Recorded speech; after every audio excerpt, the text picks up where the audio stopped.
간증하신 분이 너무나 은혜스럽게 해가지고 제가 기가 죽어서 설교를 제대로 할 수 있을지 모르겠습니다.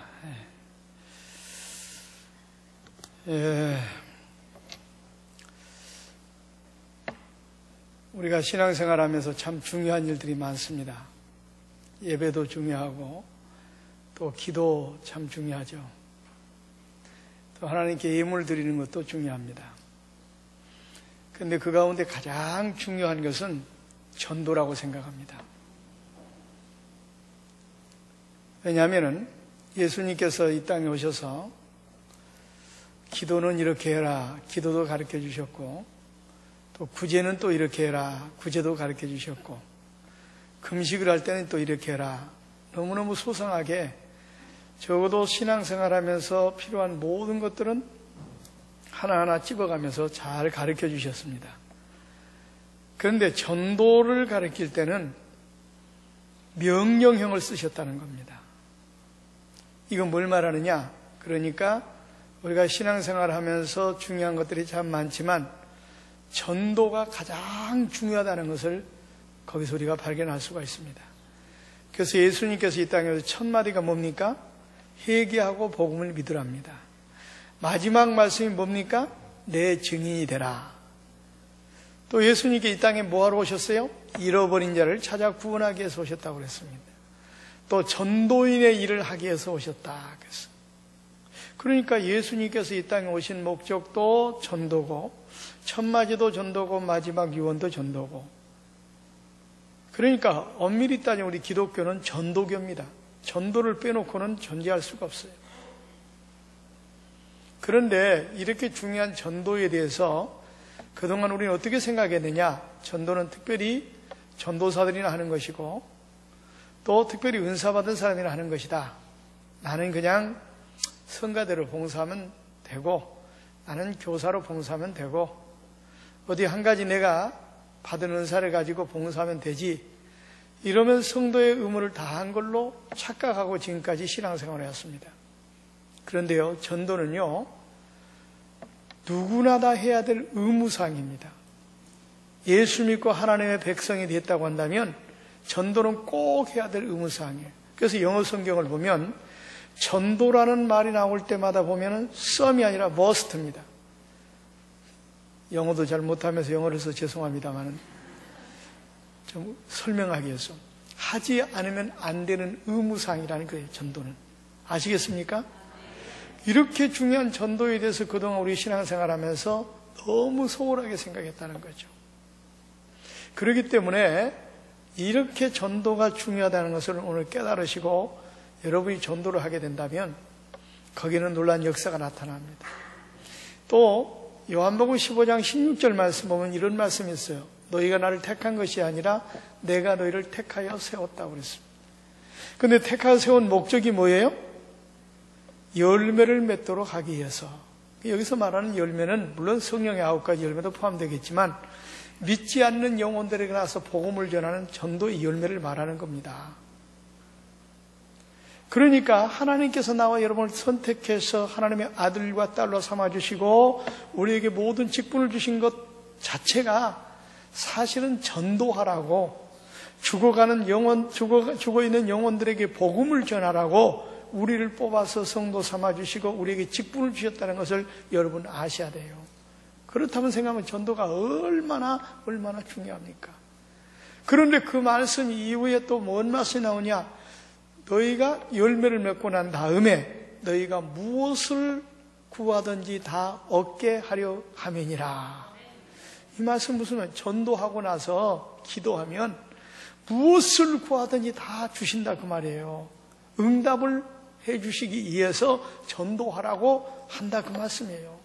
그러니까 전도가 얼마나 중요합니까?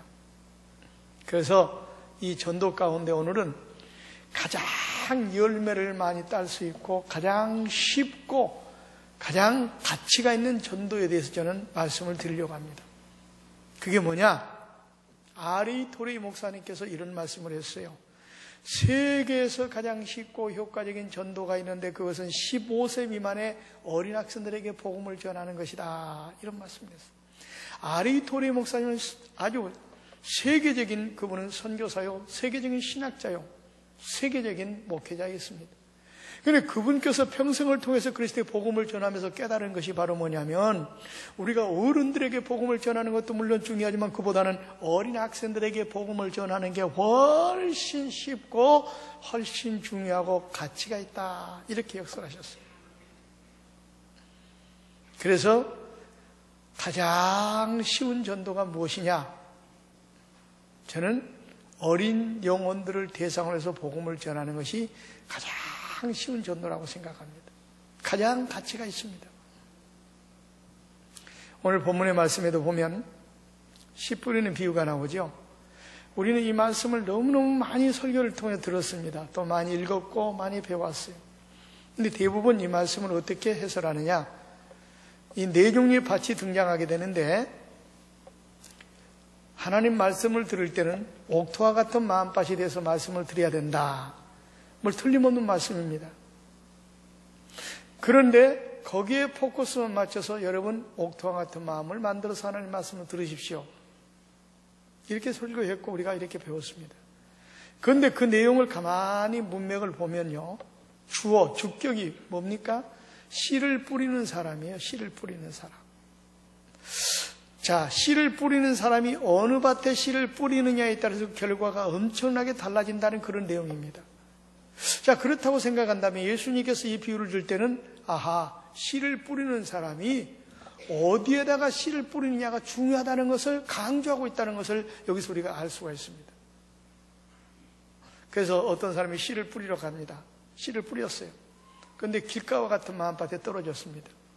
문제는 바로 뭡니까? 길가는 너무너무 사람도 다니고 차도 다니고 구도 가지고 씨가 떨어졌지만 뿌리를 내리지 못하고 싹을 내지 못합니다. 그렇죠? 그러니까 새들이, 사탄이 와서 그 말씀을 가져가 버렸어. 씨는 말씀인데 말씀을 가져가 버렸어. 그럼 한번 생각해 보세요. 여러분, 많은 시간과 우리가 정력을 투자해 가지고 물질을 투자해서 복음을 전했는데 결국은 뭐예요? 그 말씀을 사탄한테 빼앗겨 버리니까 열매가 없잖아요. 헛수고로 끝난 겁니다. 그런데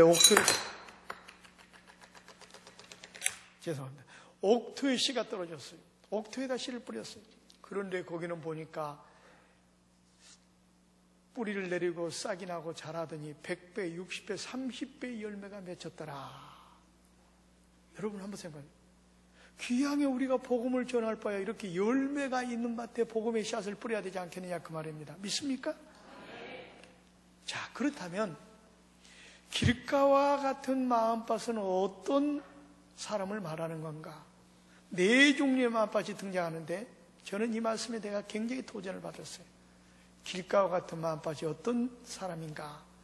보니까 옥토와 같은 마음밭은 하나님의 말씀을 듣고 깨닫는 사람이라고 그랬거든요. 그러니까 똑같은 말씀을 들어도 깨닫는 때가 있고 깨닫지 못하는 때가 있고 깨닫는 사람이 있고 깨닫지 못하는 사람이 있다는 그런 말이에요.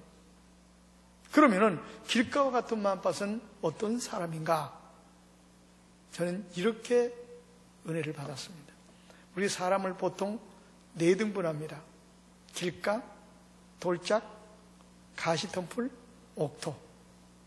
그런데 노년, 장년, 청년, 어린이 이렇게 구분하잖아요. 길가와 같은 마음밭은 노년들의 마음밭이라는 걸 제가 알게 됐습니다. 진짜 목회하면서 보니까 노인들에게 복음을 전하는 게 얼마나 힘든지 몰라요. 성경 공부 다 노인들 모아놓고 성경 공부 시켜보세요. 곧 돌아서면 다 잊어버려요. 잊어버린 것까지는 좋은데 또 엉뚱한 얘기를 하시더라고요. 노인들이 그래요. 우리 교회 정혁이라는 할머니가 계셨는데 그분은 다른 종교를 믿다가 개종해가지고 우리 교회 나와서 예수를 믿는데요.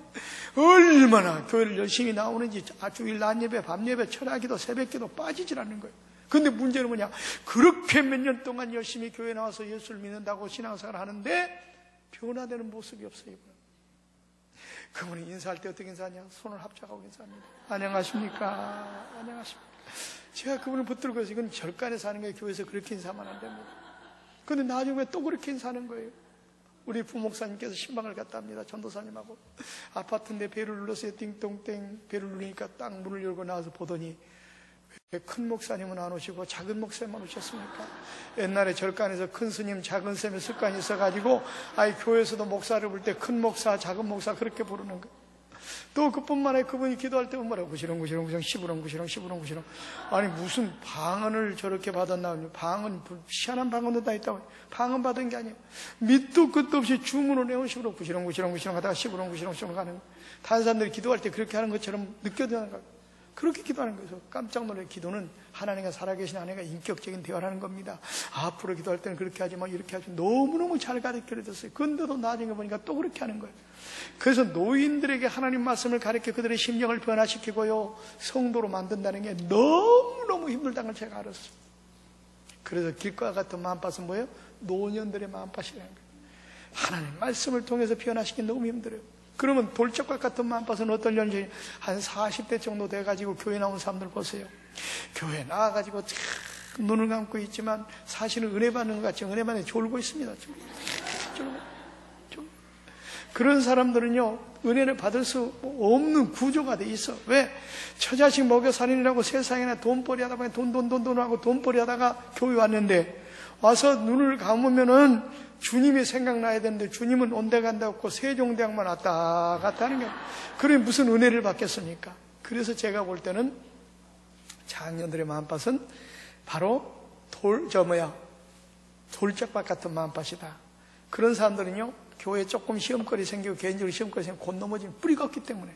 보세요. 씨가 떨어졌는데 그때 자갈이 깔려 있으니까 뿌리를 내리지 못하니까 조금 싹이 나다가 태양에 내리지 다 죽고 말잖아요. 얼마나 일리가 있습니까? 그럼 가시떨과 같은 마음밭은 어떤 연령층일까요? 바로 거기 예수님께 해설하는 게 보니까는 유혹이 재리의 유혹이라고 그랬어. 이성의 유혹, 재리의 유혹. 인생이 살아가면서 세상에 가시떨과 같은 유혹을 가장 많이 받는 때가 언제라고 생각하십니까? 청년 때. 그래서 오늘날 수많은 청년들이 전부 세상으로 다 빠져나가고 있어요.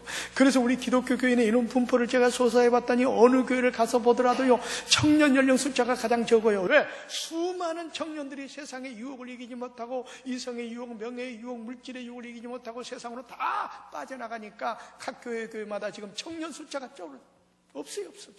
심각합니다. 그러니 오늘 마태복음 13장 이 말씀이 얼마나 일리가 있습니까? 그러면 옥토와 같은 마음밭은 오늘 어떤 연령층이겠어요? 아직까지 세상에 때묻지 않는 백지장 같은 마음을 가지고 있는 어린아이에게는 순수한 마음밭을 말합니다. 그러니까 거기에 복음의 씨가 떨어지니까 거기에는 100배, 60배, 30배 열매가 맺히는 겁니다. 믿습니까? 그래서 아리토리 목사님이 그걸 느낀 거예요. 15세 미만의 어린 학생들에게 복음을 전하는 게 가장 쉽더라, 가장 효과가 있더라, 가장 가치가 있더라. 미국의 벤스니안 박사가 미국 교회 성도들 1000명을 뽑아가지고 조사해봤더니 1000명 가운데 548명이 10대 때 복음받은 사람이고 339명은 20대 때 복음받은 사람이고, 제가 말이 좀 빠르 죄송합니다. 원래 말도 빠르지만은 또 요즘은 부흥회를 너무 길게 하면은요, 은혜를 못 받아요. 은혜 받았다가 다 까먹더라고. 그리고 또 오늘 또 너무 길게 하면 내일 또 부흥 집회 안 온다고 또. 그래서 다음 강사가 또 지장이 있어가지고 저는 굵게 짧게 할 겁니다. 그 대신 말을 빨리 해가지고 다른 사람들 3시간 하는 걸 저는 1시간에 끝냅니다. 혹시 충청도에서 오신 분들 계시면 너무 죄송합니다. 왜냐하면 충청도 사람들 앞에 이렇게 빨리 한 건 예의가 아닙니다. 제가 충청도 천안 가서 집회를 한번 했는데, 믿습니다 해도 이분들이 아멘을 안 해요. 웃기는 얘기도 웃지도 않는 거예요. 아니, 강사가 웃기는 얘기를 하면 좀 웃어줘야 되는데 안 웃으면 얼마나 민망합니까? 그렇게 또 무안할 수가 없어요. 내 고향이 또 무안인데, 설교하면서 별 생각이 다 들어요. 야, 이거 양반 되셔가지고 내가 말에 실수한 것은 없나? 왜 이렇게 사람들이 이렇게 반응이 없을까? 이거 하여튼 설교를 막 그냥 죽을 쓴 것처럼 하고 끝났어요. 사무실에 갔습니다. 아이고, 목사님 죄송합니다. 오늘 내가 죽을 쓴 것 같습니다. 그래도 그렇지 사람들이 이렇게 반응이 없을 수가 없습니다. 그랬더니 그 목사님께 하시는 말씀이, 목사님 걱정하지 마십시오. 우리 충청도 사람들은 집에 가서 웃습니다. 그러더라고요. 그래서 그 다음부터는 제가 충청도 가서는 절대 빨리 안 합니다. 여기는 서울특별시니까 좀 빨리 해도 지장이 없지 않겠나 생각해서 빨리 하려고 합니다. 그래요. 그 벤슨 박사 통계령을 보니까요, 바로 548명이 10대 때 복음받은 사람이고 339명이 20대 때 복음받은 사람이고 40대 이후에 복음받은 사람은 15명밖에 안 되는데 1000명 가운데 이거 뭘 말합니까? 미국 교회를 끌고 나가고 있는 대부분의 성도들이 어렸을 때 복음 받은 사람들이라는 거예요. 그래서 우리가 어린 학생들에게 복음 전하는 게요, 너무너무 쉬울 뿐만 아니라 가치가 있습니다. 보세요. 50살 잡수신 어른에게 우리가 복음 전해가지고 예수 믿었다고 생각합시다. 물론 예수 믿으니까 구원받아요. 그러나 그 사람은 영혼만 간신히 구원받는 거예요. 그렇지 않습니까?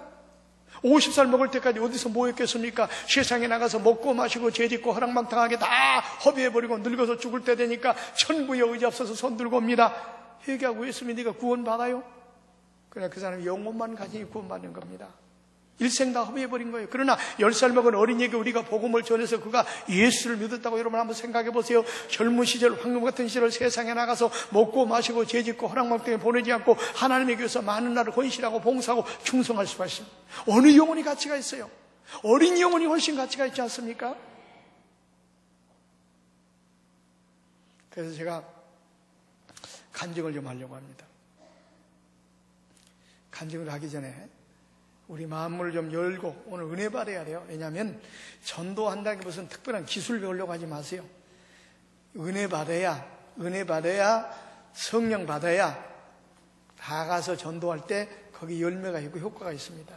예수님께서 구름 타고 승천하기 직전에 제자들에게 하신 마지막 말씀이 뭡니까? 사도행 1장 4절에 너희는 예루살렘을 떠나지 말고 아버지께 약속하신 그 성령입니다. 성령을 기다리라 그랬어요.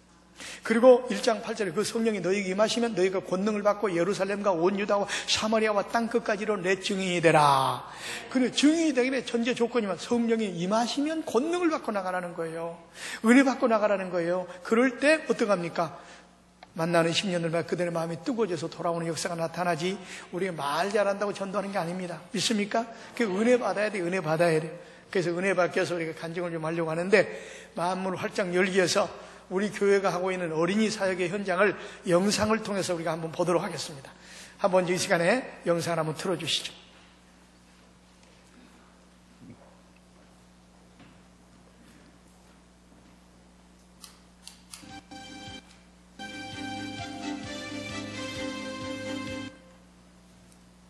이 불도 꺼버리면 잘 보일 것 같습니다.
교회는 어른들이 이렇게 열심히 어린이를 전도합니다. 어린이 전도 축제 때인데요. 애들이 구름대같이 교회로 몰려들죠. 어떤 시련이 와도 능히 이겨내 강한 알이 있어 전능하신 하나님께서 너와 언제나 함께 하시니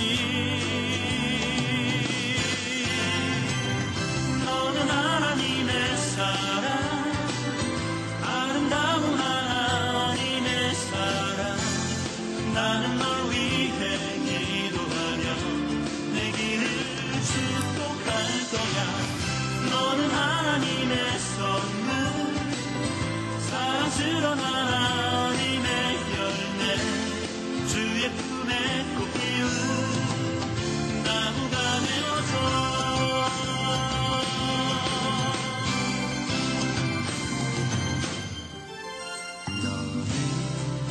우리 교회는 이렇게 본당이 3층으로 되어 있습니다. 공릉동에도 성전이 하나 있는데 이런 공릉성전의 모습입니다. 꽃동산 복음축제 내 안에 예수님 있다. 예수님께서 여러분들을 초대합니다. 야노봉과 함께 꽃도우산 복음축제 한번 빠져봅시다. 안녕하세요. 77회분이 같이 움직이는 배책이요. 연예계배 안복사은입니다. 네, 여러분 반갑습니다. 5월 20일 꽃동산 복음축제. 아직도 모르는 친구 있나요? 네? 있어? 정말 짜증 지대로다. 아무튼 5월 20일 꽃동산 복음축제 안 오는 친구들 요거 옳지 않아.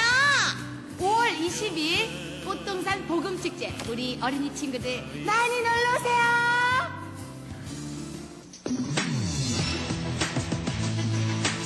우리가 여름이나 겨울 방학 때가 되면 교파를 초월해서 어린이들을 모아놓고 캠프를 합니다. 캠프장에서 캠프를 하는데 여기 보면 초등학교 학생들이 가슴을 쥐어뜯고 통해 자복하고 회개하고 수백 명의 어린이들이 방언이 터지고 아주 큰 은혜를 체험하는 그런 장면입니다. 이렇게 은혜 받으면 절대로 주님을 떠나지 않습니다. 이렇게 은혜 받은 어린이들이 부모들을 전도하고 또 친구들을 전도합니다.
우리가 국내뿐만 아니라 해외에도 어린이들에게 복음을 전하기 위해서 이건 아프리카 케냐인데요. 이런 유치원들을 많이 세웠습니다.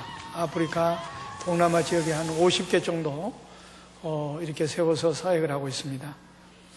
이 애들은 전쟁 부하들입니다. 부모들이 없는 애들을 학교를 세워서 그들을 가르치고 또 그들에게 복음을 전하고 이렇게 하는데 너무너무 효과가 좋습니다. 여기는 콩고입니다. 아프리카 콩고인데 이 검은 대륙의 어린이들이 우리 한국말로 지금 노래하고 있습니다.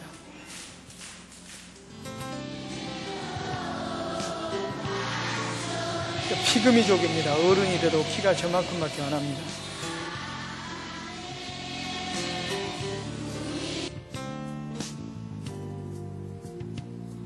이게 아프리카에 세워진 학교인데요. 이런 학교를 우리가 한 50개 정도 세워서 지금 사역을 하고 있습니다.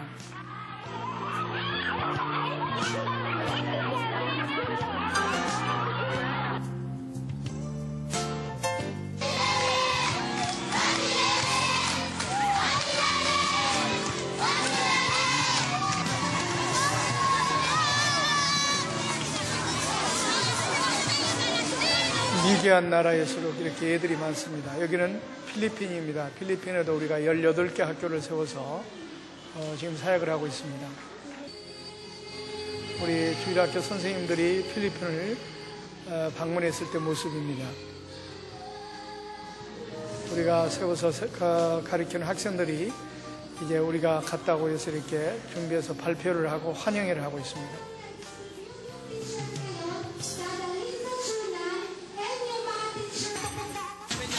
여기 졸업식 하는 모습인데 유치원요. 여기 보면은 하나님을 알지 못했던 어린이들이 이 교회에 와서 유치원에 와서 하나님을 만나고 얼마나 기도를 잘하는지 모릅니다. 지금 유치원 학생이 지금 대표 기도를 하고 있습니다. For the wisdom and knowledge, and for the wisdom. 1년에 필리핀에서만도 700명, 800명씩 이렇게 해마다 졸업을 합니다. 여기는 인도입니다. 길거리에 버려진 애들 데려다가 고아원을 만들고 또 학교를 만들어서 이들에게 복음을 전하는데 얼마나 효과가 좋은지 모릅니다. 저렇게 했던 애 교복을 입혀놓으니까 얼마나 아름답고 단정하게 보입니까?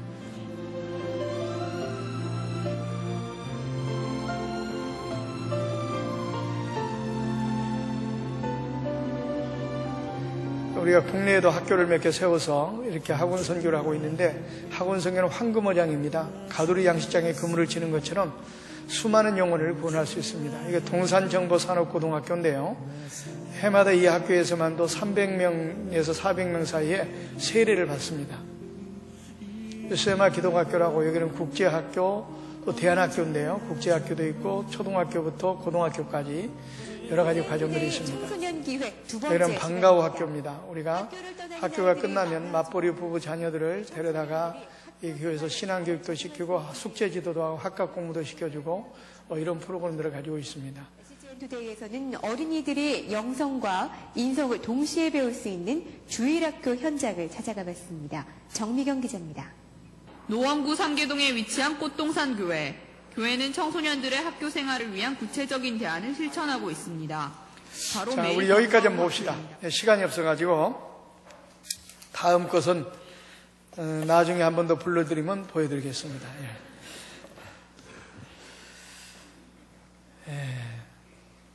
저는 굉장히 불쌍한 사람입니다. 여러분 보기에 좀 불쌍하게 보이지 않습니까? 제가 태어난 것은 너무 시골 깡촌에 태어났습니다. 얼마나 깡촌이냐면은 마을 이름만 들어도 알 수가 있습니다. 마을 이름이 꾸리꾸리입니다. 꾸리꾸리. 그 왜 꾸리꾸리인가 했더니 하도 산골길로 꼬불꼬불 올라가니까 꾸리꾸리래. 사람들이 사는 리에서 걸어가지고 한 6km를 올라가 나오는데요.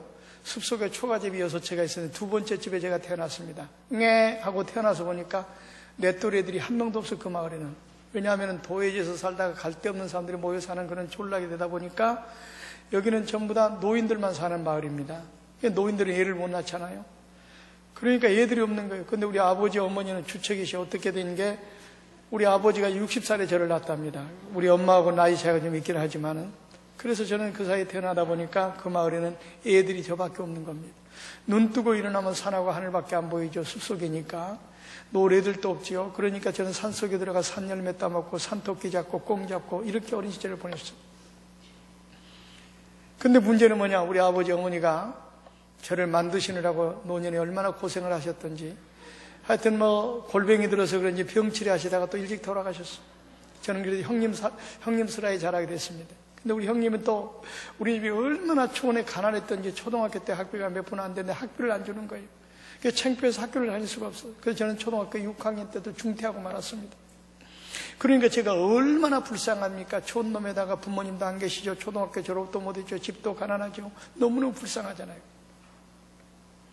근데 놀라운 사실은 제가 초등학교 2학년 때부터 교회를 다녔습니다. 교회 교자도 몰라서 아랫 마을도 교회가 없기 때문에. 근데 중요한 것은요, 우리가 6가구가 사는데 한 가구가 이사를 가고 한 가구 이사를 하는데 그 가정이 예수 믿는 가정이었던 겁니다. 아니, 그분들이 어린이 저를 전도하려고 얼마나 공을 들였는지 몰라요. 그래서 그분들의 정성 때문에 교회를 따라가는, 산을 3개씩 넘어서 면도 다른 면에가 있는 교회인데 가봤는데 너무너무 좋은 거예요. 촌놈이 교회 가니까. 촌 사람이니까 사람 구경도 못하잖아요. 촌마을에 사니까. 근데 사람 구경도 할 수가 있고 내 때로 애들도 만날 수가 있고, 그래서 저는 그것 때문에 교회를 너무너무 열심히 다녔던 거예요. 교회를 열심히 다녔어요. 몇 년 동안 교회를 열심히 다녔는데 하루는 교회를 갔다 오니까 우리 형님께서 몽들고 때리면서 교회를 못 가게 하는 겁니다. 형님한테 맞고 나니까 얼마나 서운합니까? 그래가지고 제가 너무너무 형님한테 맞고 서운해가지고 뒷동산에 올라가지고 땅을 치며 울었어요. 울다가 생각하기를 내가 이렇게 맞고 자랄 바에 서울이나 가야 되겠다. 그래가지고 초등학교 6학년 때 제가요 무작정 상경을 했습니다. 촌놈이. 그런데 그때만 해도 산골 마을에 살다 보니까 문화 혜택을 전혀 받지 못해가지고 그때만 열차가 어떻게 생긴지도 몰랐는 촌놈이었어요. 열차는 길다는 것만 알았지 어떻게 생긴지도 몰랐어요. 그런 촌놈이 열차를 타려고 하니까 이거는 신발을 신고 타는 건지 벗고 타는 건지 알 수가 있나요? 그 정도 촌놈이었어요. 근데 그건 아무것도 아니에요. 열차를 딱 타고 열차에 몸을 싣고 열차가 칙칙 벗고 달리는데 얼마나 재밌습니까? 왜 그때까지 내가 타본 것이라고는 나무밖에 타본 게 없는데 이런 촌놈이 열차를 처음 타니까 너무 신기한 거예요. 그래서 열차가 칙칙 달리는데 너무 미끄러지는데 막 달리잖아요. 밖을 내다봤더니 난리가 났어. 저 건너편에 산들도 집들도 들판도 막 신혼살같이 이리로 도망을 치기 시작하는데 막 도망가요. 여러분 열차 안 타보셨어요? 열차 타면 그러잖아요. 막 그걸 처음 경험하니까 시각적으로 느끼는 거지만 얼마나 신기합니까? 그래서 너무너무 신기하다.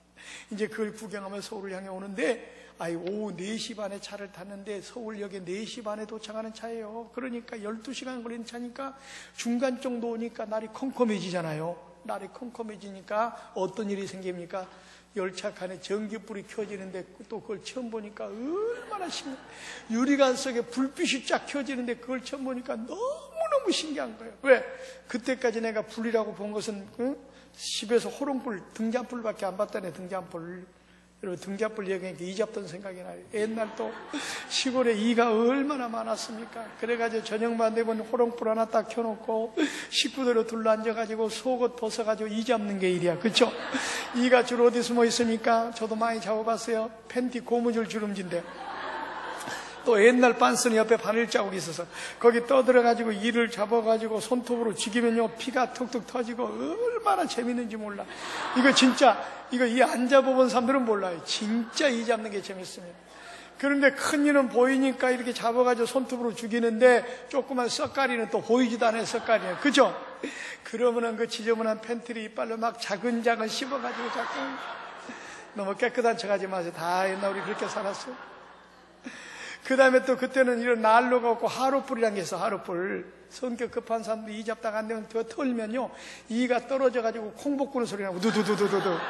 그 냄새가요 얼마나 고소한지 몰라. 근데 어쨌든 간에 그런 가물가물한 호롱불 보다가 전기불을 처음 보니까 너무너무 신기하잖아요. 그래서 이야 신기하다. 그걸 구경하면서 서울을 향해 옵니다. 그때는 울긋불긋한 네온 사인 간판이 있거나 오늘날처럼 가로등이 있거나 그런 때가 아니에요. 그때는요. 그런데 서울역에 딱 새벽 시간에 컴컴한데 도착을 하는데 광장에 나가니까 사람들이 버글버글하고 차들이 막 띠띠빵빵 왔다 갔다 하고 막 촌놈이 정신이 없어. 이야 얘가 서울이구나. 근데 갈 바를 알지 못하고 서울역 광장을 한 발자국 걸어 나가는 겁니다. 근데 그때 건너편에 빌딩도 없었어요. 그때는요. 지금도 45년 전이니까 빌딩도 없었어요. 서울역 거는 컴컴한데 보니까 어떻게 하늘을 딱 쳐다보니까 하늘에서 빨간색 불덩어리가 떨어지더니 쫙 퍼지는 거예요. 이야 저게 뭐야? 봤더니 빨간색이 사라지고 노란색이 나타났다가 없어지고 파란색이 나타났다 쫙 퍼지고 그때 병이 날랐다가 도망을 가고 그러더니 글씨가 나타나요. 짠짠짠짠 코카콜라.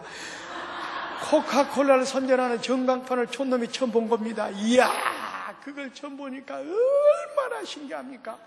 그러고 이쪽을 보니까 또 브라더 미싱이 나타났다고 없어요. 글씨가 나타나고. 그래서 촌놈이 너무 신기해가지고 세상에 이런 놈의 세상보다 있구만 하고 구경하고 있었어요. 근데 그때만 해도 서울역에 깡패들이 드실거리는 세상인데 깡패들이 총을 쏜 촌놈을 가만둘 리가 있나요? 그래서 저는 요 깡패들에게 붙잡혀서 끌려갔습니다. 엄마 아빠의 사랑을 받고 기용을 받고 한참 공부해야 될 그런 나이에 깡패들 붙잡고 끌려갔다니까요. 거기는 깡패 소굴이에요. 어마어마한 깡패 소굴인데 깡패 두목이 저보고 뭐라고 하는지 아십니까? 참 똘똘하게 생겼구나 그래요. 지금 제가 많이 망가져서 그래요. 옛날엔 똘똘했습니다. 근데 그 말까지는 좋은데 그 다음에 하는 얘기가 손 부드러울 때 배우라 그래요. 그럼 무슨 얘기인지 아시겠습니까? 소매치기 하는 것, 쓰리하는 것을 손이 굳어지고 어른이 되면 효과가 없으니까 어릴 때 배우라 그 말이에요. 그러니까 여러분 보세요. 깡패 소굴에서도요 어린이 교육이 얼마나 중요하다는 걸 알고 있어요. 사람들. 그러니까 소매치기를 배운 것도 어렸을 때 배워야 잘할 수 있다 그런 얘기 아니겠어요? 그런데 저는 그 얘기를 듣자마자 나는 절대로 그런 나쁜 일 할 수가 없어요. 이 말 한마디 했다가 제가 얼마나 얻어맞죠. 얼마나 얻어맞았더니 그 다음은 화장실 가서 일을 보려고 하는데 옷이 안 내려가요. 왜? 궁둥이가 터져가지고 피가 나가지고 엉겨부터 떨어지질 않는 겁니다. 그렇게 맞으면서도 불구하고 나는 절대로 그런 나쁜 일을 할 수가 없어요. 이렇게 말할 수 있는 용기가 어디서 나오느냐? 어렸을 때 주일학교를 다니면서 코를 질질 흘고 말썽을 부리는 어린이였지만 그래도 선생님을 통해서 배웠던 신앙의 교육이 있었기 때문에, 어렸을 때 그러다 내가 예수를 만났기 때문에 그 무섭고 끔찍한 함정에 들어가서도 나는 절대로 그런 일을 할 수 없습니다. 담대하게 말할 수 있었다 그 말입니다. 믿습니까? 그러니까 우리가 어린 학생들에게 복음을 전하는 게 얼마나 중요합니까? 만약에 내가 어렸을 때 교회를 다니지 않았다면 지금 정도는 깡패 두목이 돼가지고 사람의 등내 쳐먹고 피나 빨아먹고 사는 벌레 같은 쓰레기 같은 인생이 되고 말았을 거예요. 그러나 지금 전국 방방곡곡을 다니며 그리스도의 복음을 전하는 목사가 된 것은요, 어렸을 때 주일학교를 배우면서 배웠던 신앙의 교육 때문에 그런 겁니다. 그래서 어린 학생들에게 복음을 전하는 것은요, 그 사람의 영혼만 구원하는 것이 아니라 그 사람의 일생까지 구원하는 이중 삼중의 가치가 있다 그 말입니다. 믿습니까? 이 정도 하고 본론에 들어가야 되는데 본론에 들어가다 보면 문제가 생깁니다. 어떤 문제가 생기느냐? 설교는 안 듣고 이렇게 생각하는 사람이 있어요. 이런 생각만 하고 있어요. 저 양반이 깡패에서 우리 어떻게 나가니 목사가 됐을까? 이 생각만 하고 있는 사람들이 있어요. 실제로 그런 일이 있었어요. 대전에서 집회를 하고 주일날 저녁인데, 주일날은요 놀러 갔다 온 사람들 때문에 고속도로가 얼마나 많이 밀린지 몰라요. 그때는 운전도 막 내가 직접 할 텐데 운전 오는데 차는 너무 밀리죠. 집에 12시간 넘고 도착했어. 아유, 발 닦고 잠을 자려고 따르릉 전화가 와. 아니, 이 밤중에 무슨 전화에 받아봤더니 오늘 여집사님이 전화했어. 떨리는 목소리로, 목사님 잠이 안 옵니다. 그날 또 너무 사모해서 그런 줄 알고, 주여 시험에 들지 말게 하옵소서. 근데 그게 아니라 깡패 속으로서 어떻게 나오는 이 얘기 좀 해달래. 참, 별 사람들 다 있어요. 잠이 안 온대. 왜냐면 들어간 얘기만 하고 나온 얘기를 안 해주니까. 여러분 그런 불상사가 없게 해서 제가 잠깐 말씀. 거기를 들어가서 보니까 거기는 어마어마한 깡패 속으로 되다 보니까 일하는 팀들이 많은데 깡패들이 하는 일이 다 나쁜 일이라 나쁜 일. 아니 근데 큰일 났어요. 거기 잡혀오고 났으니까 뭔가를 해야 되겠는데 다 나쁜 일들이야. 근데 가만히 보니까 구두 닦기 하는 팀이 있더라고요. 어린 생각에 다른 건 다 나쁜 일인데 조금 괜찮겠구나. 그 다음날 얘기를 했어요. K 승낙을 해주더라고요. 하나님께서 하룻밤새 그들의 마음을 감동시켰나 봐요. 그래가지고 저는요 서울의 한복판 무기동에서 어린 시절에 구두 닦기 생활했습니다. 그때 내 닉네임이 뭐냐? 찍새였습니다. 찍새가 뭔 줄 아십니까? 구두를 찌고 온다고 해서 찍새라고 그래요. 난 찌고 온다고 해서 뭔 말인가 했더니 알고 보니까 다방 같은 데 가가지고 어시 신발 닦으세요. 그 신발 가져날리는 게 이 찍새라고 그럽니다. 그런 생활을 다방 앞에서 하는데 다방을 출발하는 사장님이 저를 잘 봤는지 불쌍해서 그런지 저를 도와줬어요. 그래서 6개월 만에 거기서 탈출을 했습니다. 가서 봤더니 그분이 뭐 하신 분이냐? 이런 가구점 사장님이셨어요. 낙원상가에 가구점도 하고 공장이 그 익선동에 있었는데 가구점 사장님이. 그래가지고 거기서 몰래 숨어가지고 거기서 몰래 깡패 속에서 나와가지고 몰래 숨어가지고 거기서 예수님께서 어린 시절에 목수일을 하셨잖아요. 저도 어린 시절에 목수일을 좀 했습니다. 거기서. 근데 목수일 하는데 우리 어머니 얼굴이 생각나지 않아요. 왜? 어렸을 때 돌아가셨기 때문에 얼굴이 잘생겼는지 못생겼는지 키가 큰지 작은지 전혀 기억이 안 나요. 그런데 중요한 것은 우리 어머니가 나를 무릎에 앉혀놓고 교육한 내용, 나에게 들려준 얘기는 지금까지 내 내리를 따라갖고 생생하게 남아있다는 겁니다. 이게 중요한 거예요. 이게 우리 어머니 얼굴은 생각나지 않는데 어머니가 나를 무릎에 앉혀놓고 들려준 얘기, 나를 교육한 내용은 지금까지 내 내리를 따라잡고 상상에 남아있다니까요. 그 내용이 이런 겁니다. 어떤 사람이 가난한 집에 태어났답니다. 가난한 집에 태어나니까 학교를 다닐 수도 없죠. 공부를 할 수 없죠. 그러니까 뭐 했겠습니까? 농사를 짓게 됐대요. 시골에서. 농사를 지면서도 이 친구는 포기하지 않고 다른 사람의 보는 책을 주워다가 혼자 고학을 해서 공부해가지고 나중에 훌륭한 사람이 됐다는 거예요. 우리 엄마는 난 놓고 기억자도 몰랐답니다. 옛날 분이 돼가지고. 그런데 어디서 그 얘기를 들었는지 몰라도 나에게 그 얘기를 들려주면서 하시는 말씀이 너도 공부를 꼭 해라. 공부를 꼭 해라. 이 우리 어머니가 나에게 교육한 내용입니다. 그런데 그 얘기가 계속 내려 스쳐가는 거야. 너 공부를 꼭 해라. 공부를 꼭 해라. 맞아, 나 공부해야지. 사방팔방을 알아봤습니다. 야학을 할 수 있는 길이 생겼어요. 그래가지고 그때 사장님을 찾아뵙고 2시간만 먼저 퇴근시켜주세요. 2시간만 출근하겠습니다. 허락을 받고 야학을 시작했습니다. 저는. 야학을 하는데 정말 낮에 일하면서 밤에 공부한다는 게 얼마나 힘들고 어려운지 몰라요. 근데 그거는 그래도 깡다구로 버티겠는데 고참들이 핍박이 이게 말할 수 없이 핍박을 해요. 왜냐하면 자기들보다 먼저 퇴근한다고 먼저 출근한 거 인정 안 해주고 먼저 퇴근한다고 때리고 조그만 놈이라고 때리고 촌에 샀다고 촌놈이라고 때리고 또 내가 고향이 또 전라도라고 전라도 샀다고 따블백 깽깽이 하와이 그리고 그때는 나는 또 그게 무슨 뜻인지도 모르고 맞았습니다. 사실은 제가 굉장히 잘생겼었는데 그때 맞아가지고 이렇게 됐으면 야, 공부를 해야 되겠는데 너무너무 핍박이 심한 거예요. 고참들이. 그래서 공부하기에서 뛰쳐나왔어요. 서울 험학교에 나오니까 갈 데가 어디 있습니까? 그래서 저는 중학교, 고등학교 다닐 때 얼마나 고생을 많이 했는지 모릅니다. 갈 데가 없어가지고 튀김양산 내학가에서 쭈그리고 엎드리고 잠잘 때도 있었다니까요.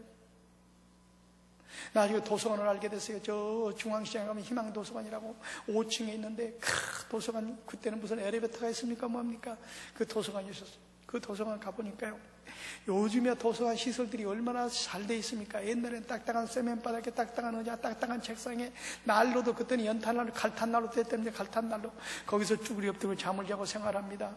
아침에 자고 일어나면 코를 풀면 먹물이 나와. 먹물을 그걸 먹으며 생활한 겁니다. 이제 학교를 형식으로 들어갔어요. 학교를 들어가다 보니까 도서관비도 내야지, 책도 사봐야지, 어떡합니까? 그러니까 아르바이트를 해야죠. 저는 학교만 끝나면은 뭐 한 줄 아십니까? 장충당 공원에 가가지고 아이스케이크, 얼음과자, 옛날 하드통에 아이스케이크, 얼음과자, 하드도 팔아고, 저녁에는 찹쌀떡, 메밀묵도 팔아보고, 안 해본 거 서울운동장 앞에서 양발 팔다가 끌려 들어가가지고 서대문 형무소 가지고 3일 동안 구류도 살아봤습니다. 그때 어른들도 다 같이 잡혀갔는데, 어른들이 일주일 사는데 판사가 그래도 나는 학생이라고 봐줘가지고 3일 살아서 3일 안 해본 거 없어요. 방학 동안에는요, 간장통, 그 다음에 간장도 팔아봤습니다. 장충동, 금호동, 신당동, 산동에 다니면서 간장 사세요. 간장도 팔아봤다니까요. 그때 간장 팔 때 물 타가지고 판 적도 있었습니다. 나중에 회개했습니다, 제가. 근데 중요한 건 장충동 어느 교회 가서 내가 집회를 하면서 이 간증을 했어요. 옛날에 신라 호텔도 짓기 전에 내가 이 산동 다니면서 간장 팔았다고. 그때 간장 팔 때 물 타가지고 판 적도 있었다고. 그런데 집회를 끝나고 나오는데 어떤 할머니가 따라오더니 나에게 하는 얘기가 어쩐지 그때 간장맛이 심심하더라. 내가 지금은 이렇게 웃으면서 얘기하지만 그때 당시 소원이 뭔 줄 아십니까? 뜨뜻한 방에서 두 다리 쭉 뻗고 잠자보는 게 소원이었고요, 하루에 3끼니 밥 먹어보는 게 소원이었어요. 얼마나 고생했으면 그게 소원이었겠습니까? 그 고생을 하면서도 불구하고 내가 중학교를 나오고 고등학교를 나오고 대학교를 나오고 대학원을 나와 이렇게 목사가 된 것은 어렸을 때 우리 어머니가 나를 무릎에 앉혀놓고 들려준 그 교육 때문에, 그 얘기 때문에 그런 겁니다. 아시겠습니까? 사람이요, 어렸을 때 어떤 영향을 받아야 될 그 사람의 장래가 결정됩니다. 모세도 보세요. 그 어머니 요셉 옆에 앉아 하나님 말씀을 공부할 때가 젖을 뗄 때까지니까 4살 때까지라고 생각합니다. 36년 동안은 바로의 궁정에서 애굽의 문화와 애굽의 학문을 공부했다니까요. 그런데 보세요, 36년 동안 배웠던 것보다도 어렸을 때 어머니 무릎에 앉아 배웠던 신앙의 교육이 그 일생을 좌우합니다. 히브리서 11장 25절 이하에 보세요. 부귀, 명예, 권세를 헌샥처럼 버리고 하나님의 백성으로 고난을 같이 그 길을 선택했다. 성경 그렇게 말하고 있어요. 그 원동력이 뭡니까? 어렸을 때 받은 영향이 그렇습니다. 그러니까 이렇게 중요한 시기에 있는 어린 영혼들에게 우리가 하나님 말씀을 전하는 것이, 복음을 전하는 것이 얼마나 중요한지 모릅니다. 왜냐하면 어렸을 때 복음을 받으면 떠나지 않으니까. 그래서 마땅히 행할 길을 아이에게 가르치라. 그리하면 늙어도 그것을 떠나지 아니하리라. 잠언 20장 6절에 말씀하고 있지 않습니까? 그래서 우리가 어린이들에게 복음 전하는 게 너무너무 중요하고 하나님의 명령입니다. 이게 3살 때 버릇이 어딘까지 가는 것처럼 말이죠. 어렸을 때 복음 받으면 평생 간다니까요. 그래서 미국 교회도 보세요. 458명이 10대 때 복음 받은 사람이라니까요. 330, 20대 복음 받은 사람이고. 그러니까 우리가 어린 학생들을 대상으로 복음 전하는 것은요, 너무너무 중요합니다. 너무너무 쉽고 너무너무 가치가 있는 정도입니다. 영혼만 구원하는 것이 아니라 그 사람이 일생까지 구원하는 2중 3중의 가치가 있습니다. 믿습니까? 그런데 그동안 우리 한국교회는 너무 작년층만 관심이 기울어져가지고, 어른 성도 오면은 그냥 11조가 굴려졌다고 콩가 땅 닿도록 절을 하고는, 애들이 오면은 별로 귀찮은 존재로 여기서 헌금만 축낸다고 생각하고, 그게 우리 한국교회에서 한국교회. 그게 몇 명 모입니까? 애들 숫자 쏙 빼놓고 어른 숫자만 얘기해.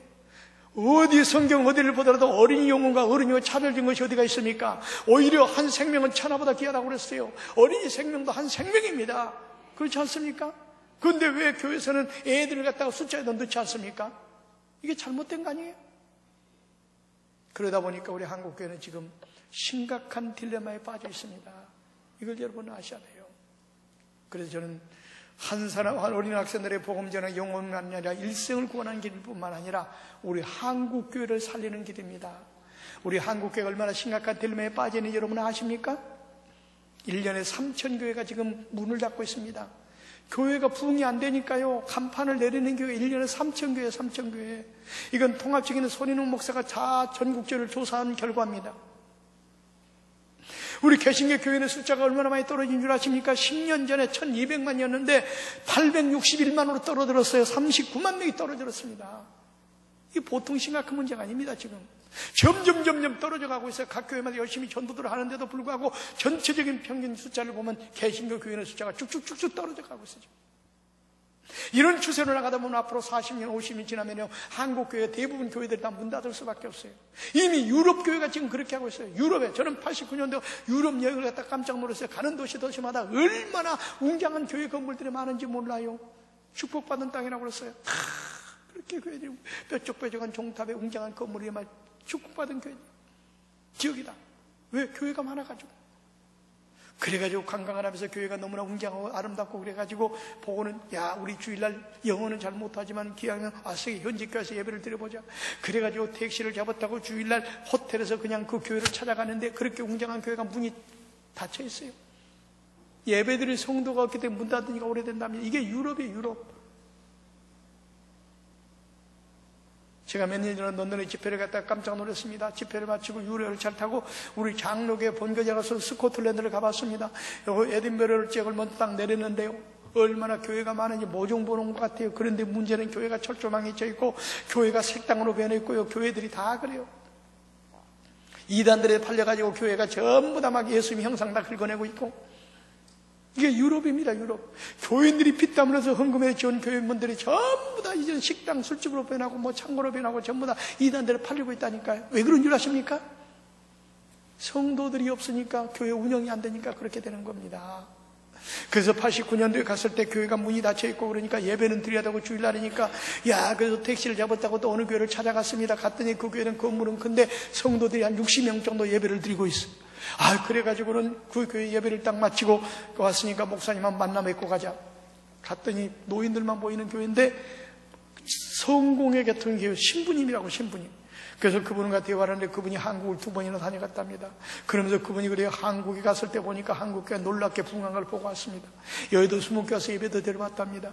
막 놀랍게 부흥한 걸 보고 왔습니다. 그러면서 그분이 하는 얘기가, 우리도 그때 당시 50년 전이니까 지금으로서는 아마 75년 이상이 됐겠죠. 50년 전만 해도 한국교회처럼 우리 유럽교회도 교회가 놀랍게 부흥했습니다. 그때 성도들이 많이 나오니까 헌금이 나오고 교회 건물도 크게 지었고요. 건물만 크게 지어 선교사도 많이 파송했고 교회가 구제사업 많이 하고 사회사업도 교회가 많이 했습니다. 근데 문제는 뭐냐? 이 세대들에게, 다음 세대들에게 복음을 전하는 일을 소홀히 했더니 그들은 다 커가지고 세상에 나가, 어른이 되어 세상에 나가버렸고 교회는 노인만 남게 됐습니다. 저는 그 얘기를 듣는 순간 얼마나 가슴이 뜨거워졌는지 몰라요. 왜? 우리 한국이 그 전철을 그대로 밟아가고 있습니다. 요즘 교회 크게 짓기 쟁탈전이 벌어져서 몇백억 몇천억 들어서 교회를 지어야 교회 축에 들어가는 그런 시대가 되고 말았어요. 여러분, 아무리 교회 건물 크게 지어놔도 오늘날 그 교회 주일학교 학생 숫자가 없다고 한다면요, 나중에 흉물이 되고 말 겁니다. 그 건물이. 우리 정신 차려야 돼요. 외형적으로만 지금 자랑하려고 한국교회가 지금 외형적으로만 치중하고 있어요. 그런 교회는 애들에게, 어린이들에게 복음 전하는 데는 관심이 없습니다. 이게 뭐냐? 한국교회가 망할 징조입니다. 여러분, 70년대, 80년대는 한국교회가 얼마나 놀랍게 부흥했습니까? 세계 신학자들이 깜짝 놀랐어요. 아니, 기독교는 100년도 안 됐는데, 역사가 안 됐는데, 기독교 역사가 한국은 100년도 안 됐는데 어떻게 저렇게 놀랍게 교회가 부흥할 수가 있느냐? 그때는요, 각 교회마다 얼마나 성도들이 많이 모였습니까? 조그만 골방에 개척을 해도 막 교인들이 와가지고 갑자기 교회가 막 부흥이 되고, 여의도 순복교회 같은 경우도 60년대 개척해가지고 70년대 그렇게 부흥됐습니다. 그러면 70년대, 80년대 한국교회가 세계를 깜짝 놀라게 할 만큼 부흥할 수 있는 비결이 뭡니까? 그때는 세계에서 1등, 2등, 3등, 4등, 5위까지가 한국교회가 있었어요. 그러면 그때 왜 그렇게 한국교회가 부흥한 줄 아십니까? 이걸 아는 사람이 없어요. 어떤 사람은 부흥강사들이 많이 나타나서 그때 부흥회를 많이 해서 천만의 말씀. 아니, 부흥회한다고 생판 믿지 않은 사람들이 교회 나옵니까? 아니에요. 그럼 뭡니까? 이걸 기독교 역사를 보면 압니다. 기독교 교육사를 보면은 그 역사가들이 뭐라고 진술하고 있느냐? 50년대 중반부터 60년대 중반까지를 한국교회 주일학교 부흥기 이렇게 명시해놨습니다. 유교가 끝난 직후부터 60년대 중반까지 어느 교회를 가든지 애들이 차고 넘쳤습니다. 차고 넘쳤어요. 저도 나이가 이제 60이 돼 가는데요. 저도 시골에 조그만 교회를 다녔는데 애들은,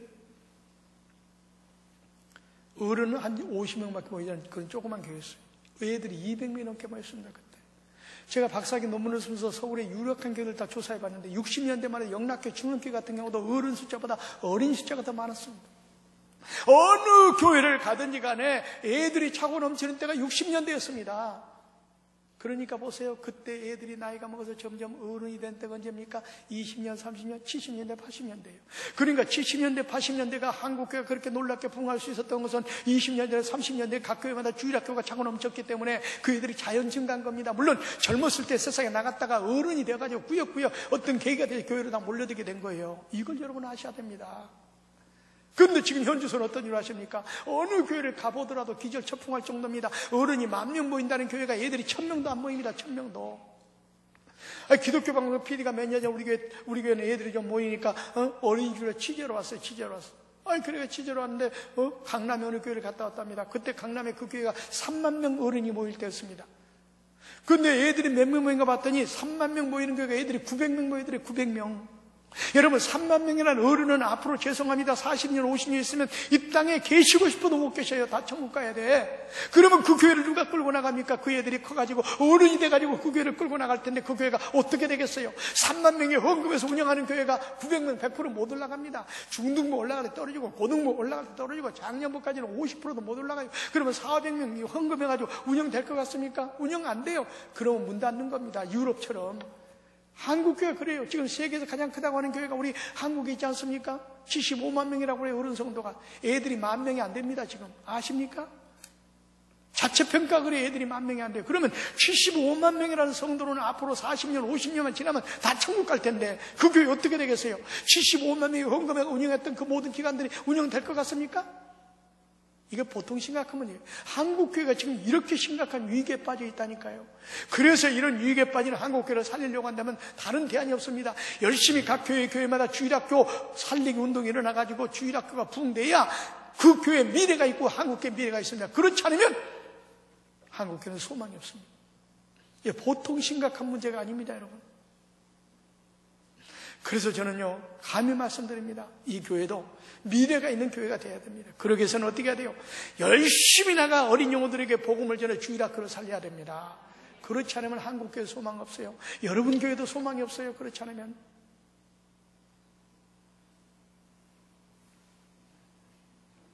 그 다음에 우리 교회가 부흥되는 지름길입니다. 제가 목회하고 있는 교회 이름이 무슨 교회라고요? 꽃동산 교회. 어른들은 그래요. 왜 그렇게 교회 이름이 유치찬란합니까? 그래요. 뭐 유치원 이름 같기도 하고 어린이집 이름 같기도 하고 일부러 유치찬란한 이름을 줬어요. 저는 신학교 다니면서부터 이 어린이 사역만 했어요. 왜? 내가 지난 과거를 돌이켜보니까 내가 어렸을 때 내가 복음 받지 않았으면 내가 어떻게 됐을까 생각하니까 아찔한 거예요. 그래서 나는 목사가 되면 정말로 어린이들에게 복음을 전하는 목회를 해야 되겠다. 그래서 신학교 다니면서부터 저는 어린이 전도만 했어요. 어린이 전도만. 그러다 보니까 장년 목회에 대한 비전이 없어가지고 거기에 대해서 경험도 없고 그러니까 장년 목회를 할 만한 그런 그릇이 못 됐어요. 그래서 교회를 개척할 때도 어린이 교회를 개척한 겁니다. 그래서 옛날에는 어린이를 꽃으로 상징했잖아요. 그래서 어린이 동산 그런 뜻으로 꽃동산이라고 이름을 줬어요. 근데 그걸 모르는 사람은 우리 교회는 동산에 왜가 있고 주변에 꽃이 많고 이렇게 생각하는데 어린이 동산이라는 그런 뜻입니다. 어쨌든 간에 그래가지고 처음에 88년 4월 달에 개척을 할 때요 열심히 배운 게 그거밖에 어린이만 전도했어.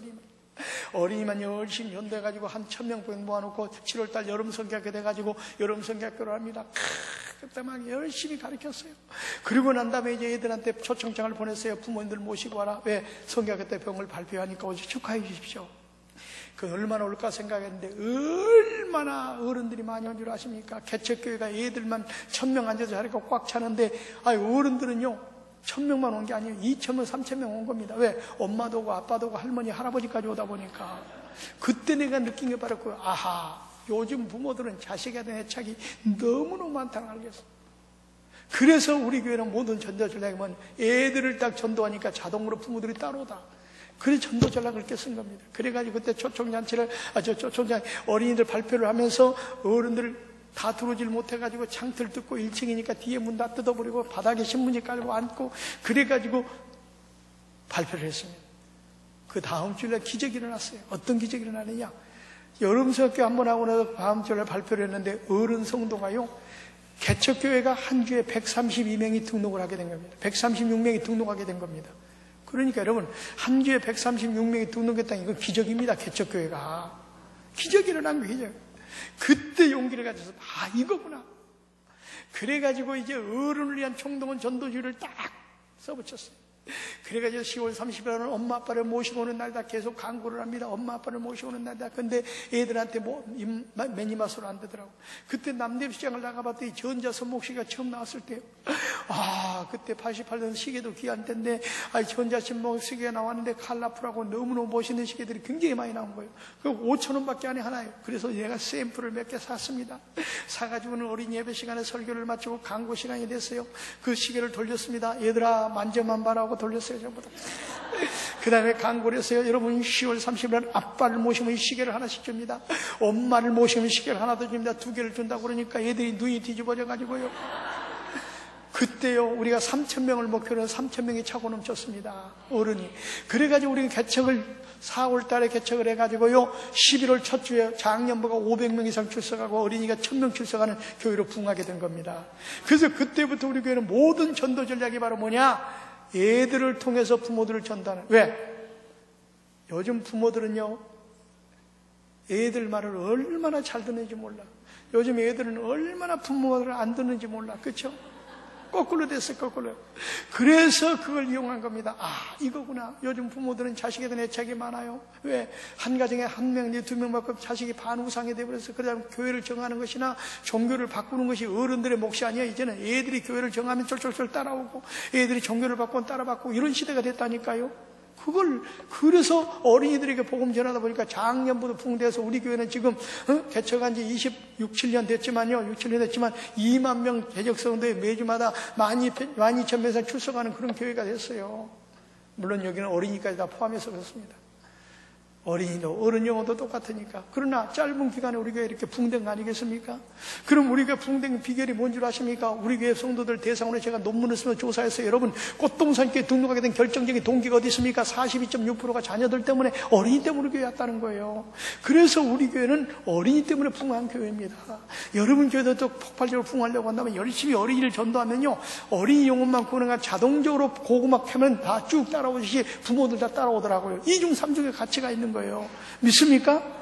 그러니까 이번 전도 축제 때 여러분 어른만 전도하려고 하지 말고 열심히 어린이들 전도해가지고 어린이 전도하면 어린이 영혼도 구원하고 자동적으로 부모들은 따르니까 2중 3중의 가치가 있습니다.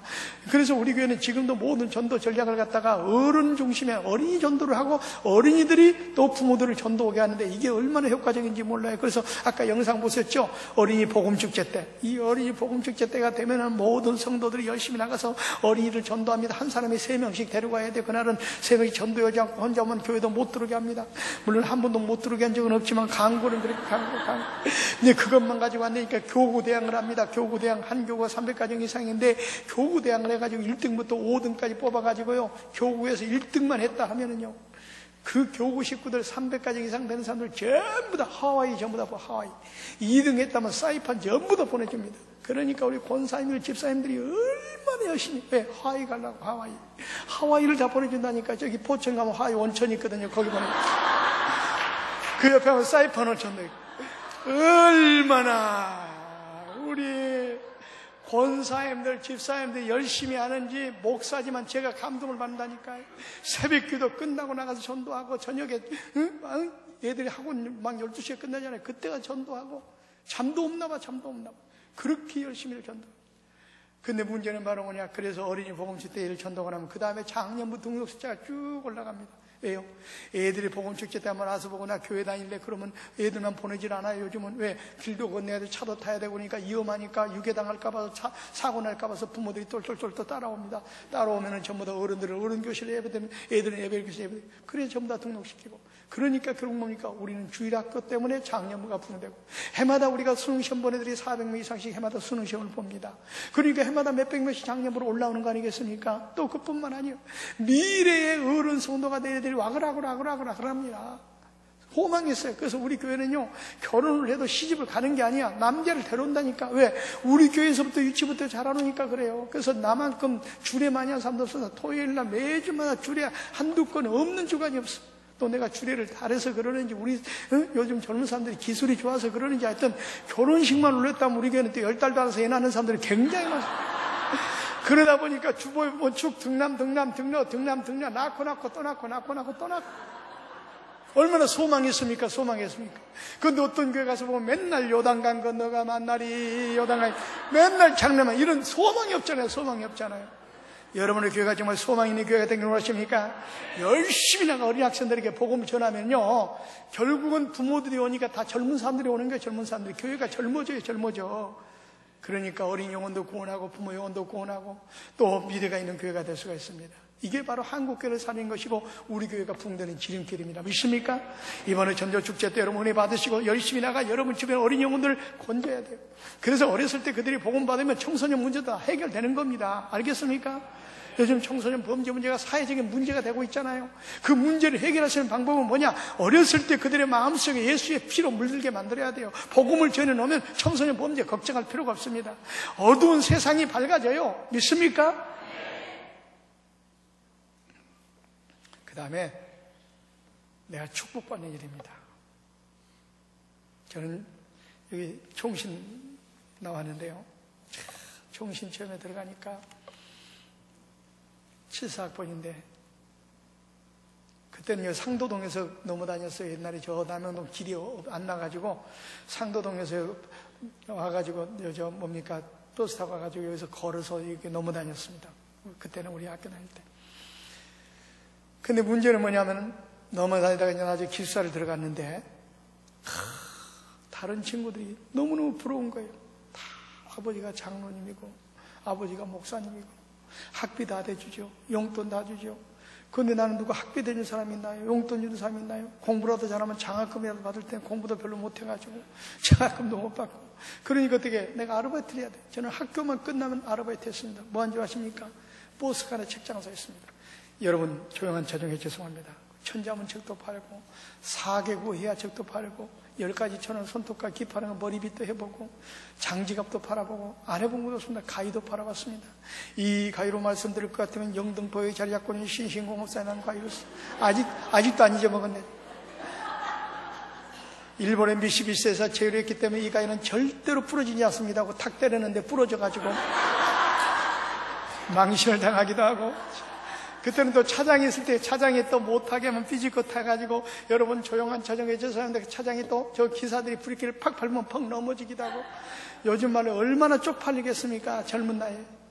그 수모를 당해가면서 아르바이트는 공부했다니까요. 학교가 이 동네에 있으니까요. 이 근방에서 한번 친구들 만날까 봐서 저 변두리에서 천호동, 그래서 한양대학교 앞에서부터 천호동까지 왔다 갔다 하는 568번 버스를 많이 탔고요. 그 다음에 서대문에서부터 또 불광도까지 155번, 156번 버스를 많이 탔습니다. 그래서 아르바이트에서 공부했어요. 그래서 그때 당시에 나만큼 불쌍하고 나만큼 가난하고 나만큼 어려운 사람이 없었습니다. 신학생들이 다 어렵다고 그러지만 나만큼 그런 사람이 없었어요. 그때 그렇게 해가지고 목사 된 사람 한 사람 또 있긴 있어요. 우리 교단은 아닌데 버스 간에 같이 책장사했습니다. 그분은 여러분 조용한 자정에 죄송합니다. 목소리가 그래요. 근데 문제는 기도원에서 몇 년 전에 만났어요. 오래됐는데. 그래서 그걸 갖다가 우리가 전문용어로 기아바이 생활이라고 그래요. 착한 에서 장사하는 걸 기아바이 생활할 때가 참 좋았다고 그랬더니 자기 누구한테 아직 절대 그런 얘기 안 한다. 나도 옛날에 친구에서 누구한테 절대 그런 얘기 못했거든요. 절대 그런 얘기. 제가 다니면 다 얘기해버립니다. 그 양반 이름이 김원철 목사라고 최자실 금식기도원에 원장했던 사람 김원철 목사. 여러분 조용한 자중에 옛날 그 양반 형님이 여기 관악구청장 했어요. 관악구청장 김원철 목사 형님. 네. 어쨌든 간에 나도 창피해서 누구한테 절대 지금 당당하게 말한 것은 뭐냐면 그렇게 나처럼 가난하고 나처럼 어렵고 나처럼 불쌍한 사람이 없었어요. 그런데 오늘날 하나님께서 얼마나 놀라운 축복과 은혜를 주셨는지 몰라요. 얼마나 축복을 주셨는지 몰라요. 아까 보셨으면 알겠지만 지금 다른 친구들이 그래요. 야, 너 학교 다닐 때는 별 볼 일 없더니 너 그렇게 하는 것마다 잘 되냐. 아니 교회를 개척하니까 교회도 막걸리 그냥 크게 부흥하고 학교도 말이지 학교 사업도 잘하고 그 다음에 어린이 선교 사업도 잘하고 어린이 1년에 한 3만 명씩 애들이 모여 캠프하고 그렇습니다. 그 다음에 또 해외 선교도 잘 되고 해외에다 한 50개 학교를 세우고 그러니까 왜 너는 하는 것마다 잘 되냐. 우리는 한 가지도 안 돼가지고 이렇게 빌빌 싸고 있는데 뭘 그렇게 하는 거면 잘 되냐 그래요. 자, 그래서 그런 예수님 시편 37편 4절을 봐라. 여호와를 기뻐하라. 그리하면 내 마음의 소원을 이루어 주시리라. 하나님께서 기뻐하는 일만 하면 이 땅에 우리가 살아갈 때 우리 마음속에 바라는 소원을 다 이루어 주신다고 그랬어요. 믿습니까? 그래서 그 얘기를 했어요. 내가 너희들보다 모든 게 부족했어. 공부를 너희들보다 잘한 것도 아니고 배경에 있는 것도 아니고 다 부족하지만 하나님께서 그거 한 가지 보고 하나님이 너무너무 어린 영으로 사랑하더라. 그것을 위해서 내가 봉사하니까 그거 한 가지 보고 축복하시더라. 그렇습니다. 우리 주님께서요, 어린 영혼을 얼마나 사랑하셨는가를 우리가 알 수가 있어요. 사복음서에 보면 예수님께서 많은 이적과 기적을 해가니까 얼마나 많은 사람들이 막 구름대같이 몰려오는지 몰라요. 많은 사람들이 막 구름대같이 몰려오니까 어떤 사람들은 예수님께 어린아이들까지 막 데려옵니다. 만져주시길 바라고 이 말은 축복 기도를 받으려고 데려오는 거예요. 그러니까 그때 애들도 막 오니까 예수님의 제자들이 막 꾸짖었어요. 특히 베드로였을 거야. 얘들은 가거라. 애들은 가라. 어른도 앉을 줄 알았는데 애들 온다고. 근데 옛날에 청계천 가면 꼭 뱀장사 아저씨들이 그랬어요. 애들은 가거라. 애들은 가거라. 아이, 그랬는데 2000년 전에 예수님의 제자들이 그 말을 먼저 썼더라니까. 애들은 가거라. 애들은 가거라. 그런데 문제는 그 광경을 주님께서 딱 보셨어요. 보시고 뭐라고 그랬습니까? 마가복음 10장 14절. 분이 여기시며 가라사대. 이 말은 화를 내시며 가라사대. 어린아이들이 내게 오는 것을 용납하고 금하지 말라. 그리고 그 어린아이를 딱 품에 안으시고 천국의 표본을 삼아주셨어요. 믿습니까? 이거 한 가지만 보더라도요, 우리 주님께서 얼마나 어린 영혼을 사랑하셨는가. 화를 낼 정도까지, 그렇게 인자하신 분께서 화를 낼 정도까지 사랑한 게 어린 영혼이라는 걸 발견할 수가 있습니다. 그러니까 우리 주님이 사랑하는 그 어린이를 위해서 우리가 번신하고 봉사하니까 그것 때문에 축복하시더라 그 말입니다. 믿습니까? 그래서 우리 교회는요, 축복받는 교회로 소문이 났다니까. 왜? 전 교인들이 어린이를 열심히 사랑하고 전도하니까. 우리 장로님들도 기도할 때마다 다음 세대를 위해서 기도하고, 그러니까 하나님께서 우리 교회 축복하시니까 우리 교회 오면 다 복받는 거예요. 나도 복을 받고. 그래서 복받는 교회로 소문날 정도라니까요. 분명합니다. 여러분, 진짜 복받고 싶습니까? 하나님께서 기뻐하는 일을 하면 복 주신다고 그랬어요. 하나님이 가장 기뻐하는 일이 어떤 일인지 아십니까? 누가복음 15장에 보면 알 수가 있어요. 잃었던 양을 찾고 잃었던 은전을 찾고 잃었던 아들을 찾았을 때 그 찾았던 아버지가 하나님이에요. 잃어버렸던 그 양이나 은전이나 아들이 누굽니까? 하나님을 떠난 인간이에요. 그런데 한 영혼이 회개하고 돌아오는 그 광경을 볼 때 하나님이 얼마나 세상에 그 어떤 거가 견주할 수 없을 만큼 기뻐하는 모습을 보게 됩니다. 이것은 말이냐, 우리 입장에서 우리가 전도하는 걸 하나님이 그렇게 기뻐하신다 그 말입니다. 아시겠어요? 그리고 전도하고 난 다음에 너희가 무엇을 구하든지 다 얻게 하려 함이라. 믿습니까? 그렇습니다. 전도 안 하고 기도하고 맨날 달라고만 하니까 하나님 기도 안 들어주시는 거예요. 여러분이 전도해보세요. 마음속에 바라는 소원 다 이루어주신다 그 말입니다. 근데 그 전도 가운데도 어린이 전도를 하나님 더 기뻐하시고 주님 더 기뻐하시다 그 말입니다. 그래서 저는 어린이 전도한 것 때문에, 어린이 사용한 것 때문에 하나님의 축복을 받은 거예요. 그래서요, 제가 그걸 확신합니다. 어린 영혼을 하나님이 너무 사랑하시니까 그런 은혜를 주시구나. 우리 교회는요, 많은 기적들이 많이 나타납니다. 우리 서리칸 집사라고, 그분은요, 암도 간암인데 온 몸에 장기에 다 암이 퍼져가지고 중앙 아산병원에서 수술을 할 수가 없다고 그러는데 한 번만 사정을 한 거예요. 그냥 한번 좀 갈라서라도 좀 한 번만, 안 돼도 좋으니까 좀 해달라고 사정하니까 의사들이 갈랐어. 배를 갈랐는데 보니까 암덩어리가 완전히 다 장악을 했기 때문에 손 쓸 수가 없어. 다시 닫았어. 그래가지고 이제 그 본인한테는 이제 다시 닫았다는 얘기, 다시 수술했다고 했는데 그 이제 사모님한테 불러가지고 3일을 못 삽니다. 이제 3일 못 삽니다. 그 윤 집사님이 전화가 왔어요. 지금 3일밖에 못 산다고 합니다. 목사님 기도 좀 해주세요. 그래가지고 내가 갔습니다. 병원에 가가지고 한년을 기도했어요. 아니 그렇게 온 장기에 전부 다 암이 퍼져가 암덩어리가 더더더 붙었는데 기도하는데 그 다음날 말이죠, 완전히 그 암덩어리가 다 녹아가지고 다 없어진 거예요. 그래가지고 그 병원에서요, 자기들도 이 병원 역사상 또 의사들이 자기들이 십수년 동안 수십 년 동안 의사생활 이런 처음이다. 그래 이런 기적이란 처음이다. 그래서 신문에도 나고요. 그 사람을 그 병원이 연구 대상자로 해가지고 연구비를 주고 있어요. 지금 해외 여행도 시켜주고 설익한 집사라고. 그 정도로 놀라운 기적이 일어난 거예요. 그런데 문제는 한 1년 동안 있다가 또 갔는데 또 조금 아파서 가서 점검을 해보니까 또 암세포가 또 재발이 됐다는 거예요. 재발이 됐다. 그래서 내일 주일날 저녁 예배를 마치고 찾아왔어요. 내일이면 병원에 또 입원해야 되는데 입원을 해서 금식을 하고 그 다음에 화요일날이나 수요일날 또 이렇게 수술을 해야 된다는 거예요. 그 암 수술을 해야 되는데 그때는 뭐 암 일부분이 이렇게 했기 때문에 수술을 할 수가 있다고 수술해야 된다고 그래요. 그러면서 기도를 해달라는 거예요. 주일 저녁 예배 마치고 사무실. 그래서 내가 큰 염을 또 기도했습니다. 그런데 또 월요일날 가가지고 이제 나름대로 이제 금식을 하고 이제 뭡니까 그 화요일날 수술하기 위해서 다시 이제 촬영을 해서 어떻게 수술할까 하는데 암세포가 또 없어졌다는 거예요. 문자가 왔어요. 암세포 없어져가지고 수술 안 해도 될 것 같습니다. 문자가 왔어요. 이런 기적들이 많이 나타나요. 권사님 한 분은 귀가 들리지 않은 분인데 풍 뚫려가지고 우리 신년 산상기도 가서 기도하는데 귀가 열리는. 또 압을 못 보는 건 아니고 물체가 하나로 보이는 권사님이 계셨는데 그분이 기도하는데 그냥 뻥 눈이 막 또 뚫려가지고 밝아가지고 막 울고 난리가 났어. 대배 시간인데 왜 그러냐고 우리 나중에 끝나고 와서 보니까는 그리고 물체가 하나로 보이는데 목사님 얼굴이 보이니까 너무 기뻐가지고 울었다는 거예요. 이런 일들이 굉장히 많이 나타나요. 그러면 내가 무슨 의술이 있습니까? 제가 볼 때는요, 바로 하나님께서 기뻐하는 일을 하니까 하나님께서 그런 은혜도 주시고 또 특별히 제가 보니까 어린이 사역을 하다 보니까 어린이들을 위해서 기도하면요 놀라운 역사가 많이 나타납니다.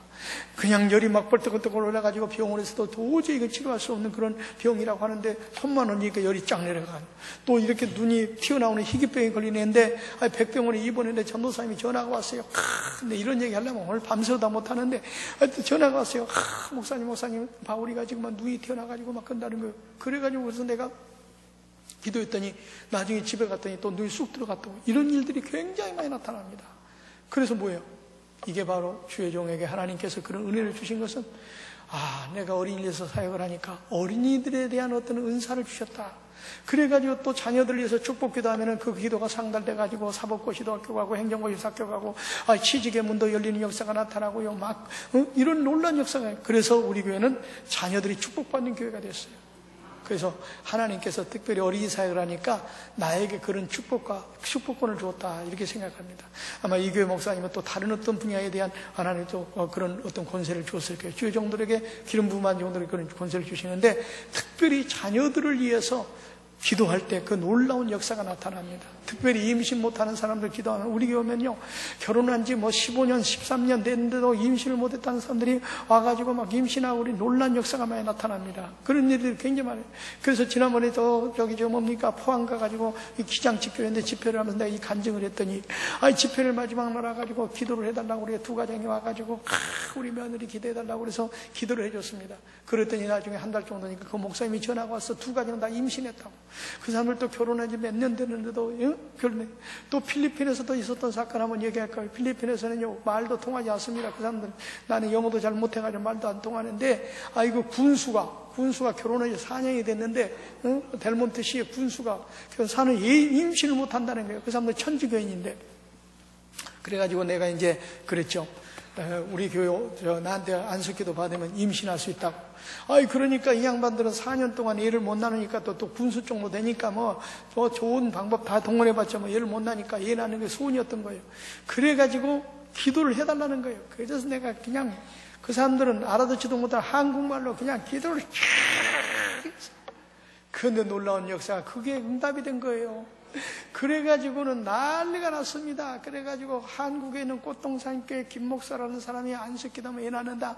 그래가지고 이제 거기서 또 얼마나 선물을 많이 또 해가지고 내가 가니까 막 주는지 소문이 퍼져가지고 기도받으러 오는 사람들이 얼마나 많이 오는지요. 그래서 내가 나중에 여기다 교회를 짓고 난 다음에 그때 전부 다 집회하고 그때 와가지고 개종하면 내가 안수기도 해주겠다고 그런 식으로 하고 왔는데 이런 역사들이 많이 나타나요. 그래서 제가 볼 때는 하나님께서 특별히 내가 어린이 사역을 하니까 어린이 자녀들에 대한 어떤 그런 은사를 주었다. 그래서 내가 자녀들을 위해서 축복 기도하면 축복이 임하게 되고, 병자를 기도하면 병이, 특별히 어른들보다도 애들의 그런 역사가 많이 나타납니다. 그래서 제가 또 이 교회 언제 제가 오겠습니까?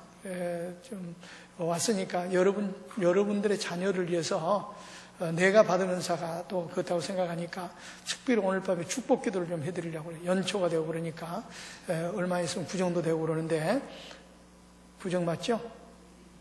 네, 그 정도 되는데 연초가 되니까 축복 기도를 좀 해드리려고 합니다. 그래서 어쨌든 오늘 말씀을 잘 들으시고 또 여러분 자녀들을 위해서 간절히 소원한 마음을 가지고 축복 기도 받으면 여러분의 취직문이 열리는 역사가 나타날 것이고, 혼사길이 열리고, 또 틀림없이 태문이 열리는 역사가 나타날 것이고, 결혼했는데 임신을 못하는 자녀들이 있다고 한다면 그 다음에 또 여러 가지 각종, 이번 또 토요일 날에도 행정고시 시험 보는 날입니다. 여기는 교회는 없으니까 우리 교회는 몇 명 내가 안석기도 해줬는데 틀림없이 합격할 거예요. 해마다 몇 명씩 우리 교회는 꼭 합격합니다. 행정고시, 사법고시도 합격하는데 이번 토요일 날 또 행정고시 보는 날이에요. 행정고시 보는 날인데 어쨌든 간에 그런 논란, 시험을 앞두고 있는 자녀들, 그건 우리 인간은 한계가 있지 않습니까? 하나님께서 지혜와 명철을 주셔야 됩니다. 지금 하나님께서 축복하실 줄 압니다. 그래서 오늘 밤에 제가 특별히 여기 왔으니까 내가 받은 은사를 가지고, 은혜를 가지고 여러분 자녀들을 위해서 복을 빌어드림으로 오늘 모든 집회를 제 시간을 마치려고 합니다. 아무튼 오늘 말씀 기억하시고, 야, 어린이들에게 복음 전하는 게 이렇게 중요하구나 하는 사실을 깨닫고, 어른들에게도 열심히 전도하지만 애들에게 열심히 전도하셔서 여러분도 큰 복을 받으시고, 또 더 나가서 오늘 여러분 자녀들에서 복을 빌 때 간절히 사모하는 마음으로 기도를 받으셔서 여러분 자녀들의 앞길이 열리고, 취직의 문이 열리고, 혼사길이 열리고, 퇴문이 열리고, 더 나가서 각종 시험에 합격하고, 여러분의 자녀들의 앞에 나가는 탄탄대로가 이루어지고, 사업하는 자녀의 사업길이 열리는 그런 놀라운 축복과 은혜가 임할 줄로 믿습니다. 자, 그런데 한 가지 제가 말씀드릴게요. 저는 이 교회하고는 아무 상관이 없으면 한 시간 와서 강의하고 가면 됩니다. 이것은 헌금을 강조하려고 그런 것은 절대 아니니까 오해를 하지 마십시오. 이것은 여러분들이 기도를 한 것을 응답받기 위해서 그렇습니다. 응답받기 위해서 말씀드리려고 하는데, 구약 성경을 보십시오. 구약 성경에 보면은 재물이 없는 곳에 불이 임한 적이 한 번도 없습니다. 하나님께서 무조건적으로 우리에게 은혜와 축복을 주시는 분이지만 최소한 우리의 자세가 하나님 앞에 먼저 예물을 드리고 기도할 때 불이 임했고 응답이 있었고 축복이 나타났다는 것입니다. 어린아이가 가지고 온 도시락 1인분을 하나님께 주님의 손에 들려줬을 때 오병의 기적이 일어난 겁니다. 믿습니까? 그렇기 때문에 중요한 것은 여러분들이 이 시간에 자녀들을 위해서 정말 간절히 사모하는 마음으로 축복 기도를 받기를 원한다면 예물 준비가 필요하다, 이렇게 생각합니다. 그래서 이 시간에 봉투를 앞에서부터 쭉 나눠드리세요. 그래서 이번에 예물을 드릴 때는 여러분